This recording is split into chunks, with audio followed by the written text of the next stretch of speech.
মন্দিরের চূড়ায় চারদিকে চারটি সোনার সাপ দেখতে পাচ্ছেন। চারটি সোনার সাপ কিভাবে মন্দিরকে আবৃত করে রয়েছে। আসলে এই পুরো মন্দিরটায় সোনা এবং রূপোর পাতে তৈরি। আর আজকে দেখছি সেই বিখ্যাত 51 সতীপীঠের মধ্যে অন্যতম গুহ্যেশ্বরী শক্তিপীঠ। এখানে সতীমাতার 2 হাঁটু পড়েছিল। এটি ভারতের বাইরে অবস্থিত, বিদেশে এটি নেপালে পাবেন দেখতে। এখানে সতীকে গুহ্যেশ্বরী বলা হয়। এটি সবচেয়ে শক্তিশালী তন্ত্রপীঠ বলা হয় এটিকে, কারণ 17টি শ্মশানের উপর নির্মিত। অনেকে বিশ্বাস করেন যে এখানে একবার বিবাহ করলে পরবর্তীতে আরও 6 জন্ম উভয় আত্মার সঙ্গী হবেন। তাই বিবাহিতরা সবাই এখানে আসেন এবং প্রার্থনা করেন। পুরো মন্দির দেখতে পাচ্ছেন কিভাবে সোনার পাতে আবৃত এবং সুন্দর এই একটি মন্দির, যা 51 শক্তিপীঠের অন্যতম ধরা হয় এটিকে।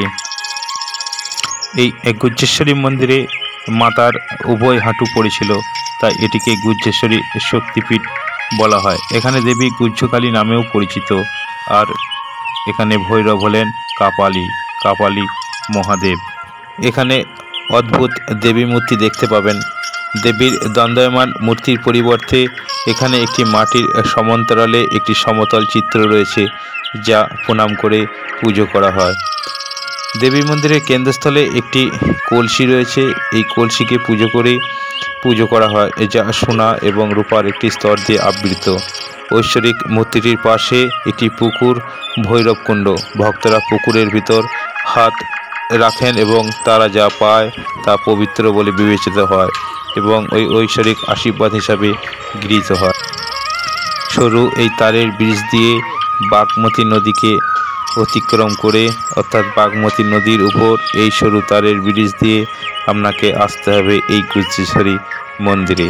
আমরা এখন পৌঁছে গেছি একেবারে গুহ্যেশ্বরী মন্দিরের সামনে। সুন্দর একটা মন্দির, পরিবেশ খুব ছিমছাম পরিবেশ।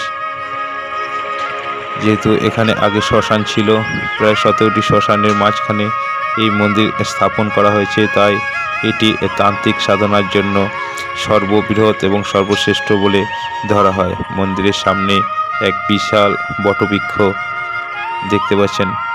বিশাল এই বটবৃক্ষের জন্যই এই মন্দির আরও আশ্চর্যজনক হয়ে গেছে। গুহ্যেশ্বরী শক্তিপীঠে মন্দিরের গেট দিয়ে সিঁড়িপথে উপরে উঠতে হয়। এখন সেই সিঁড়িপথে উপরে উঠে যাচ্ছি, কিন্তু বলে রাখি এই এত দূর পর্যন্তই আপনার মোবাইল ফোন ব্যবহারের অনুমতি পাবেন। এরপর আর মোবাইল ব্যবহারের কোনো অনুমতি নেই। দূরে ওই দেখা যায় গুহ্যেশ্বরী শক্তিপীঠ। ধন্যবাদ, ভালো থাকবেন।